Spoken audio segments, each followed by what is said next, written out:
ஆகவே இன்றைக்கு அதிகாரத்தை எப்படி தக்க வைத்தது என்பதிலே தான் இவர்கள் கவனமாக இருக்கிறார்களே தவிர மக்களுக்கு என்ன சேவை செய்ய வேண்டும் என்பதை பற்றி இவர்கள் கவலைப்படுவதில்லை.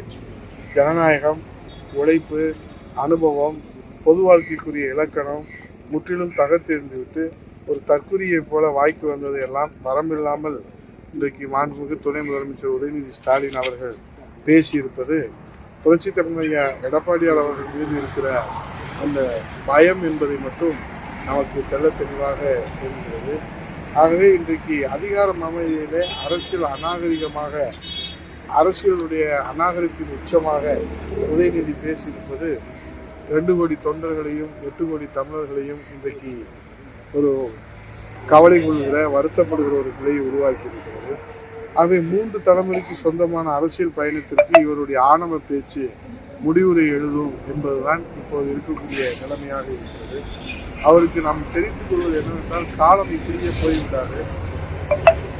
வெற்றி பெற்றவர்கள் தோற்பதும், தோற்பவர்கள் வெற்றி பெறுவதும், அதே போல மேலே இருப்பவர்கள் கீழே வருவதும், கீழே இருப்பவர்கள் மேலே செல்வதும், காலையிலே கிழக்கிலே உதிக்கிற சூரியன் மாலையிலே மேற்கிலே மறைவதுதான் இயற்கையினுடைய நீதி. ஆகவே நிச்சயமாக காட்சிகள் மாறும், ஆட்சிகள் மாறும்.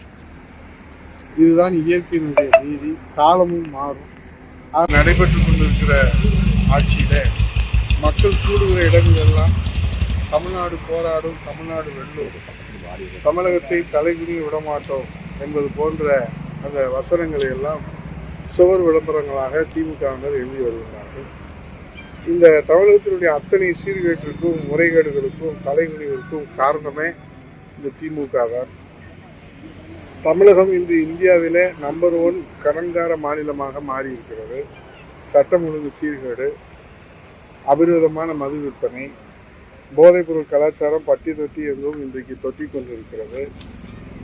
கணக்கில்லாத கரிம வள கொள்ளை, காவல் நிலைய மரணங்கள், அரசு பள்ளியின் பரிதாப நிலை, அரசு மருத்துவமனைகளுடைய அவல நிலை, தமிழகத்தில் எங்குமே இல்லாத வகையிலே பாலியல் வன்கொடுமைகள், தமிழக ஜீவாதார பிரச்சனைகளான கச்சத்தீவு தாரை வார்க்கப்பட்ட போதும், தமிழக மீனவர்கள் சுடப்பட்ட போதும், 1.5 லட்சம் இலங்கை தமிழர்கள் கொல்லப்பட்ட போதும் கண்டுகொள்ளாமல் இருந்துவிட்டு இந்த கச்சத்தீவை மீட்க வேண்டும் என்று கடிதம் எழுதி வலியுறுத்துவது, கயமையை நாம் என்னவென்று சொல்வது, காவேரி ஒப்பந்தம் காலாவதியான போதும் புதிய அணை கட்டுவோம் என்று சொன்ன போதும் மௌனம் காத்து தொடர்ந்து இன்றைக்கு மௌன சாமியாராக இருக்கிற மாண்புமிகு முதலமைச்சர் அவர்கள் இன்றைக்கு முல்லை பெரியாறில் புதிய அணை கட்டுவோம் என்று சொல்லுகிற போது அதை பற்றி சிந்திக்காத முதலமைச்சர் அவர்கள், ஜல்லிக்கட்டை தடை செய்த போது அது குறித்து பேசாத முதலமைச்சர் அவர்கள், அதிகாரத்தை எப்படி தக்க வைப்பது என்பதிலே தான் அவர் கவனமாக இருக்கிறார். அதுதான் அவருடைய ஒவ்வொரு மேடை பேச்சும். இன்றைக்கு திமுக மீண்டும் ஆட்சிக்கு வரும், திமுகவை யாரும் அழிக்க முடியாது, திமுகவில் எனக்கு பின்னாலே என் மகன் தான் வருவார் என்றெல்லாம் இன்றைக்கி ராஜராஜ சோழன், ராஜேந்திர சோழன் என்றெல்லாம் பாராட்டி ஒருவருக்கொருவர் துவண்டு கொள்கிறார்கள். தமிழகத்தில் இந்த தலைகுனிவு அனைத்திற்கும் பிறப்பிடமே திமுக தான். தமிழ்நாடு போராடும், தமிழ்நாடு வெல்லும் என்று கூறி வருவது எப்படி இருக்கிறது என்று சொன்னால், பிக்பாக்கெட் திருடன் ஒருவன் பணத்தை திருடிவிட்டு அதை பறிகொடுத்தவர்களோடு சேர்ந்து கொண்டு ஐயோ திருடன் வரான் என்று கத்துவதை போலதான் உள்ளது. இந்த லட்சணத்திலே மு.க. ஸ்டாலின் திமுகவை போல வெற்றி பெற அறிவும் உழைப்பும் வேண்டும் என்று கூறுகிறார். செய்திகளை உடனுக்குடன் தெரிந்து கொள்ள கீழ்கண்ட கேபிள் மற்றும் டிடிஎச் நெட்வொர்க்குகளில் எம்நாடு செய்தி தொலைக்காட்சியை காணுங்கள். பாதகம் செய்பவரை கண்டால் நாம் பயம் கொள்ளலாகாது பாப்பா.